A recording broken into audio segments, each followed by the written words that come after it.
Chapter 3 The Silk Weaver. Jack and Annie kept walking across the pasture toward the road. Annie stopped when they neared the farmhouse. "We have to find the silk weaver and give her the message," she said. "Let's do that on our way back," said Jack. "I'm worried about finding the Imperial Library." "What if we don't have time?" said Annie. "We promised, and he was so nice." Jack sighed. "Okay," he said, "but let's find her fast.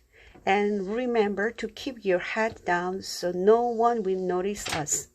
Jack and Annie bowed their heads as they headed toward the house.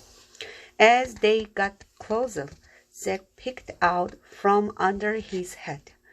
An ox pulled a cart filled with hay. Men hoed the ground.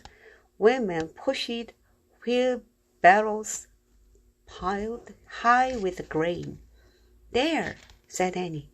She pointed to an open porch where a young woman was weaving cloth on a loom.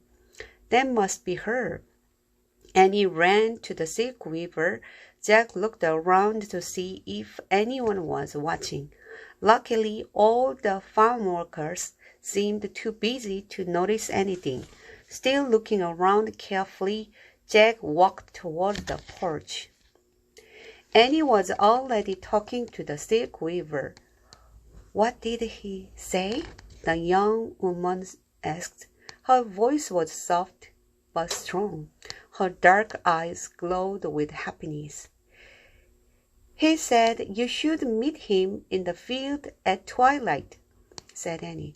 "He's so handsome." "Yes, he is." The silk weaver gave Annie a shy smile. Then she reached down to a basket near her room and picked up a ball of yellow thread. "It was very brave of you to bring the message," she said. "Please accept this silk thread as my thank you." She handed Annie the ball of silk. "It's beautiful," said Annie. "Feel." She handed it to Jack. The thread was smooth and soft. "How do you make silk?" said Jack. "It is made from the cocoon of silkworms," said the weaver. "Really? Worms? That's neat," said Jack. "Let me write that down." He reached into his sack. "Please don't," said the silk weaver. "The making of silk is China's most valuable secret. Anyone who steals the secret will be arrested. The Dragon King will have him put to death." "Oops," said Jack. He dropped the ball of silk into his sack.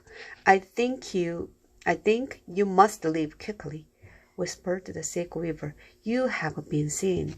Jack looked over his shoulder. A man was pointing at them. "Let's go," he said. "Bye," said Annie. "Good luck on your date." "Thank you," the silk weaver said. "Come on," said Jack. They hurried away from the silk weaver. "Stop!" someone shouted. "Run," said Annie.